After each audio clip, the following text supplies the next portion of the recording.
This episode of Translating Love is brought to you by Masters of Coffee. Because Masters of Coffee is a local Austrian company, this ad will be in German. Yes. Zu einem ordentlichen Morgenritual gehört nur eines. Poop? No, Coffee. Of course. Und diese Episode wird gesponsert von Masters of Coffee. Seit Anfang 2021 gibt es sie bereits und Matthias und Bernd bringen ihr Barista-Know-how mit. Ihr Kaffee wird nicht nur online, sondern bereits in diversen Geschäften vertrieben. Und das Coole ist, man kann sie auch renten. Das heißt, rent a Barista und man kann die Masters mieten. Was auch immer ansteht, guter Kaffee sollte nicht zu kurz kommen. Das heißt, bei Hochzeiten oder bei anderen Veranstaltungen gibt es guten Kaffee direkt von den Brühern. Und das Tolle ist, es gibt auch Workshops. So man kann für zu Hause einfach lernen, einen guten, super ordentlichen Kaffee zubereiten. Super cool. Und ein richtig cooler Service ist Pimp meine Kaffeemaschine. Also man kann wirklich seine Kaffeemaschine individualisieren mit Griffen, mit Schnickschnack, super cool. Also es ist sehr einzigartig. Und wer mehr über die Masters of Coffee erfahren will, geht auf die Homepage www.mastersofcoffee.eu, auf Facebook unter Masters of Coffee Austria oder auf Instagram unter @themastersofcoffee. Und alle Links findet ihr auch unten in der Description. Das Tolle ist auch, wer in der Linzer Area ist, kann sich auch ein persönliches Bild machen und jederzeit auf einen Café bei den Jungs im Store in der Leonfeldner Straße 328 in der Lederfabrik vorbeischauen.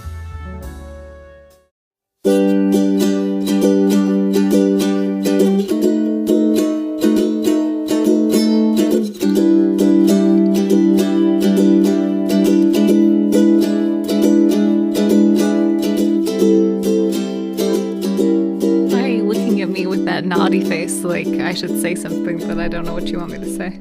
We're starting now. Yeah. Yeah. Let's start. No, you start. How should I start? Hello, listener. For example, this is Translating Love. Hello. Yeah, but you've been doing this new thing for every episode where you like want to start just like randomly having conversation and then at some point you just jump in. We're doing that already. Yeah, but then we've already started. I So know, why are you looking I at already me to did. start? Because you should say, hello, listener. Welcome to a new episode of Translating Love. With you, Woifi? And with you, Dani. We're back. Are we? Yeah, we are. Super enthusiastically. It doesn't seem like it. I'm super tired. But I'm excited. Also, it's probably the last time we're recording with this microphone. Uh-huh. When is the new one coming? Tomorrow or Saturday. Nice. But it's 2 microphones, actually. So But how are we going to sit in here?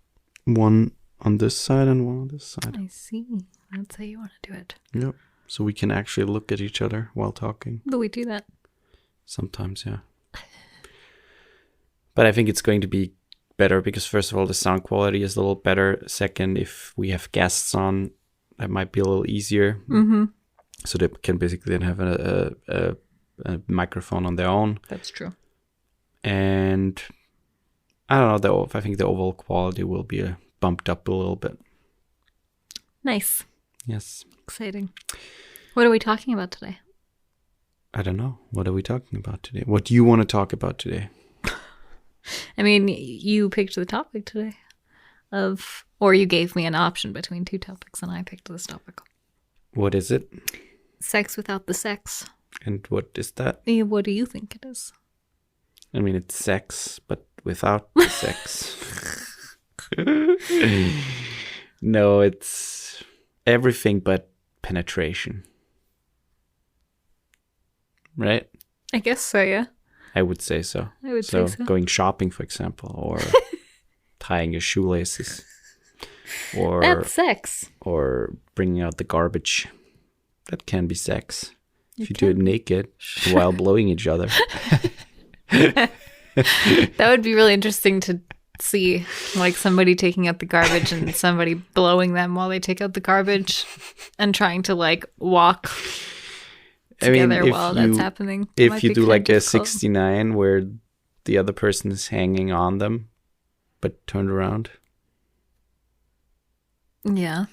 I guess that could work. If If you're at home and you want to try it out and tell us how it goes, send the video pictures.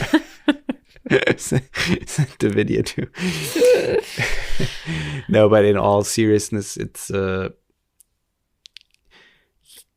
sex is not always sex, and in a lot of movies and a lot of series, we get the notion that man and woman typically, but now it is also man on man or women on women, or they on them or them on they or whatever. They just have sex. They get to the main part, which is most of the time in the typical media penetration. Mm-hmm. In what way or form, but there's so much more to the whole thing.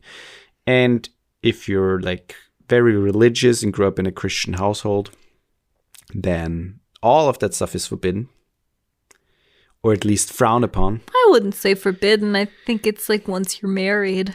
No, but masturbation, you should never masturbate. Yeah, for example, Catholic. You should never do certain things that are,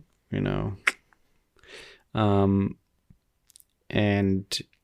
obviously, if you're married, then that's different. But the main point being that sex can be more than just penetration. Indeed. So, where should we start? Let's start with, we talked about this on the podcast before, on the early episodes, especially where we talked about being intimate with each other, but not being in the same place. Mm-hmm. Where, like if someone's traveling, or if you're long distance, or things like that. Right. And therefore, we talked about things that you can do, and that's basically non-penetrational, if that's a word. If it's not, it's not. But for example, let's go into that. What are things you can do when not being physically with each other? You can send each other like sexting, basically. So you can send each other sexy texts, Mm-hmm. or pictures, or videos even of, maybe you masturbating, and then your partner sends you a video of them masturbating. That can be kind of fun. Mm-hmm. You can also Skype with each other, or Zoom, or whatever the kids are using today. So sex. Video chat, but doing things on your own, but still with each other. Or the classic sex call, or the phone sex thing. Mm-hmm. That's still a thing. Old school phone sex. It's still a thing. If your phone doesn't have a camera, or you're in a place where you can't or don't want to use a camera, then the phone sex is still a thing. Mm-hmm. But I think, especially with that being a thing nowadays and being more accessible, it can be easy, even though I think the threshold of doing it or trying to, some people might not be super comfortable with sending like a video like that to someone else, or, being very vulnerable in front of a camera. That can also be... that was not so easy for us either in the But, beginning. It right, gets that's- easier the more you do it, but the first few times I think were definitely kind of awkward, or... Right, it seems weird because you're not used to it, but if you think of all the sex workers who are streaming sex things all the time, you get used to that, Yeah. And you get really good at but I think that's a major beneficial factor in being close together and showing each other appreciation, and also doing something other than sex together. And the fun thing is, there are nowadays already toys that the other partner can actually, over the internet, It's like through an app, basically. control. So the partner basically can, through an app, control like vibrator, for example, or something like that. Mm-hmm. Even though there was like a couple of months ago, I heard the story about a sex toy being hacked. What? Yeah, and it could not be basically the app would have needed to turn it off or release it somehow, and they couldn't do that anymore because it got hacked. and the hacker basically asked for like money. Yeah, but I have no clue. I don't understand, I have no because the clue person- what kind of toy it was and how it worked, but apparently it was hacked, yeah. But the person could just then not use it. No, they were using it. They were actively using it, but they could not get it off anymore because Get it off? Are they like screwing it on to themselves? I have no clue what it is, but maybe it's like some sort of like electronic, bandage or something, bondage stuff or something. I have no clue. It's weird. I didn't read or went deeper into the story, but yeah, that's what I read in an article. Mm-hmm. So obviously things over the internet can be hacked, but I think that's like. But then maybe just don't buy toys that if it were to get hacked, you can't remove it somehow. I mean, it's also a thought. Right, but I think that should be not the main problem but it's just a fun thing. You can get them probably everywhere on Amazon or wherever, Mm-hmm. but it's a fun thing that you can also try. I mean, if you're really far apart and if you, I don't know, try to spice up things other than phone sex or doing something over Skype, then that's something to look into, I guess. Yeah. But let's go into things that you can do with your partner while you are with each other. Or maybe also why it can be or should be more focused on sometimes. Well, I mean, in my personal opinion, and this is not, I'm not putting all women into a category here, but just... How dare you? I said I'm not. Yeah, that's what I'm saying. How dare you? But for me, especially, foreplay is something that's, I don't know, it's always been really important, I think, for me. And I think also for a lot of women, it is important. Because, I mean, sex for me is a lot about like the connection that you feel with the person. And I feel like you get the most connection when, like, you know, the build up to the main event. And I don't know. I think that the main event known as, like, you know, basically penetration doesn't necessarily have to be the main event. I don't know why everybody calls it that. Maybe just because that's the definition of sex. But I mean, sure, yeah, I think that's partly because of media and how we grow up getting taught about sex, what it is in school, and also how we see it on television, I think. So I think that's the whole conception of that is sex and all the other stuff is not sex. Yeah. But I think I think for men as well, but I think especially for women, as we've also, I think, said on this podcast at some point, most women don't orgasm from penetration alone. And most of us need other stimulation. And foreplay is a great way to, like, build that up before sex. I think with men, penetration or, you know, anything mimicking penetration, so like a hand job or a blow job, that's the easiest way for men to have an orgasm. But for women, it's not that way. And so I think that that's why foreplay is so important, because if you just jump right into sex, you might not be really, like, totally in the mood yet, and you probably won't orgasm that way. And so, yeah, I don't know. I think foreplay is super important. I agree also because, I mean, sex is fun and fine, but it's all right. No, but the thing is, if you really just do that, it's not that much in the sense of what sure you can change position or whatever, but it's the whole thing is a little one-dimensional. It's fun, it's fine, and there are people out there who prefer it that way, which is totally fine.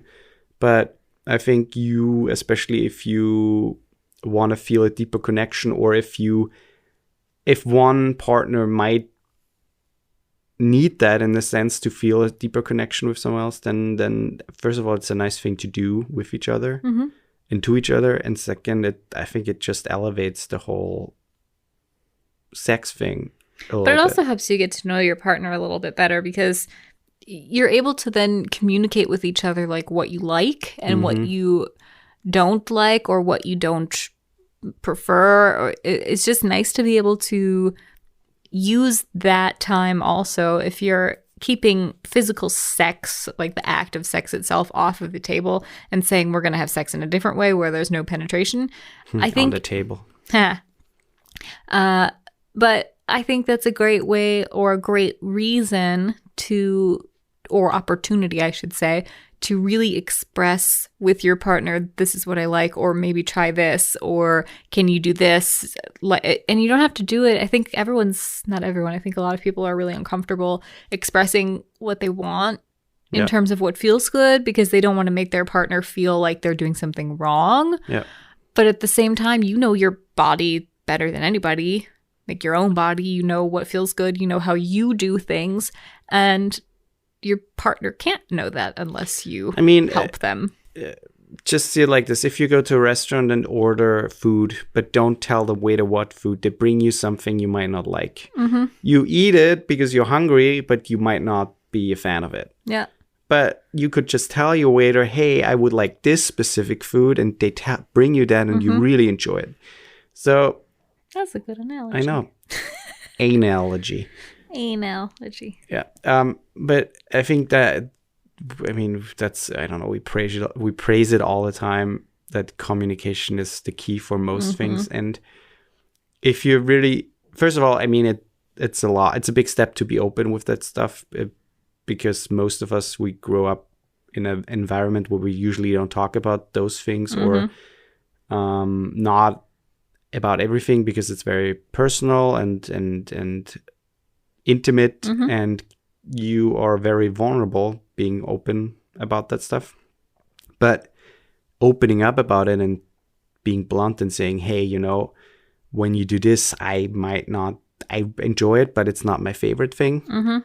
But maybe you try this more, or, even when it happens, you can just say, hey, can you do this more? Or this is really good. Because it's not how would the other person know all the time? We can't just smell, oh yeah, this is fine, this is not fine. And also it's not like you can take the information from your previous relationship and use it in your current one, because every body is different, every person experiences pleasure differently. And so something that may have your previous partner may have enjoyed, your current partner might not enjoy.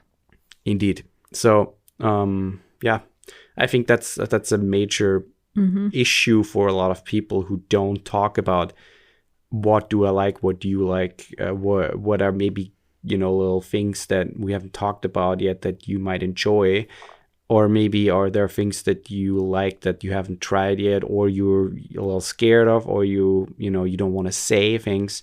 I think that alone can bring your sex life to a whole nother level without even having sex.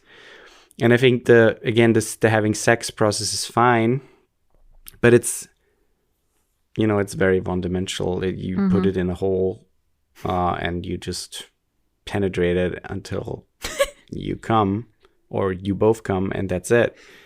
That's fine. But if you want to, get a little more out of the whole thing, then you should definitely consider talking more, trying to explore things, being open, and just sharing like things that you want to try or might like, or stuff like that. I think it's also super important for sexual assault survivors, people who have sexual trauma in their past. I think communication is even more so important. Because for me, because of my assault, there are certain things that not always, but sometimes are triggering for me during sex. And so I've communicated one of those things to you in the past. It's really the only one that makes me think about it. But it's not like it's every single time that, this thing that we do, it doesn't like trigger something every time. But to make my partner aware of it is also, that makes my experience more pleasurable.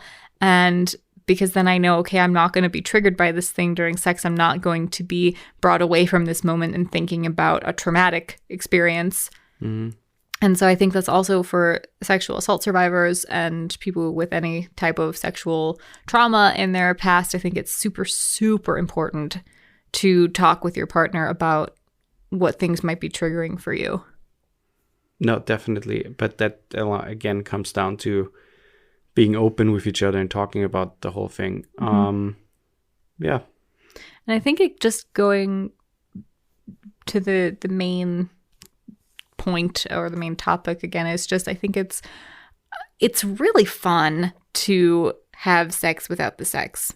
And it changes up things a little bit. It makes you really, really aware of each other. I think more so than when you're having sex, because you're so focused on what can I try now, because then you're not thinking, like when it's penetration, you don't have to put in so much effort, if that makes sense, because it's like, this is what you do. It's this motion, it's this movement, it's this position, whatever it might be.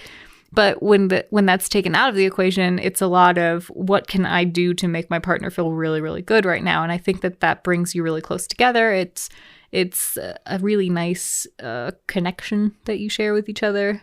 Yeah. And it's fun. I think it's a fun way or a fun thing to add to your sex life if you're not already doing that. Yeah, and also I think with partners and relationships evolving and changing through the time, I think that's also a big factor, because only because you like something now doesn't mean you like it in 10 years. Yep. And that's also a big thing. And you don't want your sex life to die down any time soon, and that's also a big part of keeping it fresh. Mm-hmm. And just bringing a little spicing it up and making it more interesting maybe again, besides doing the good old what is it called, the standard pose, the standard position, missionary. Yeah, the good old missionary position, which is funny because in German it's also Missionärsstellung. Really? Mm-hmm. Even though I have no clue why. I don't want to Google it. Yeah. But, yeah, I think we said everything. Is there something else you want to add? One thing I want to add is just in general speaking in terms of sex, I think like what you were saying before, like the media and like movies and TV series and things like that, when you see sex scenes in those, in things like that, they always imply that the man has had an orgasm. Finished. But rarely imply, I mean, it's getting much better. Getting better, yeah. Especially in shows like Sex Education and things, it's getting so much better. Yeah. But they rarely imply that the woman has had an orgasm. And I think that it's important to just remind everybody out there that it doesn't have to be that way. That's not, the definition of sex is not you're penetrating until the man is finished. It should be pleasurable for both partners. It doesn't mean that either person has to finish every time, because I think that's also, it doesn't always happen, and it's fine. And it's still considered sex if nobody has an orgasm. But I believe it's important to make sure your partner is satisfied. Yeah. And to ask your partner, if you're the one who finishes first, to ask your partner if they would also, if you can do something for them, if they would like to have an orgasm as well. I think it's important. Yeah, and usually, I mean, at this point, you already know each other well enough, hopefully, to guess, not to guess, but to know what the other persons prefer, even though you should still ask, because sometimes, they're like, oh, it should just never be assumed that exactly you're finished, therefore the time has passed and it's over. Exactly. Yeah. Yeah. I think that's it. I don't have anything else to say. So please, everybody, and that's a big please, if you have any questions, suggestions, or anything else, please send us a message or contact us. Also, as we said in the previous episode, we are thinking about changing the whole thing up a little bit, and we are open for any suggestions or ideas if you got any. And by changing it up, we mean like legit changing it up. So Yeah, no, completely, it could potentially no longer even be a relationship podcast. Yeah. We're open to any genre, any type of podcasts, and will obviously no longer be called Translating Love, but we will get to that when we get to that. But if you have suggestions, things that you think would be fun, favorite genres of podcasts, just let us know. Yes. Other than that, please consider subscribing and rate the podcast on Apple Podcast. And other than that, we hear each other next week. Indubitably. Goodbye. Ciao.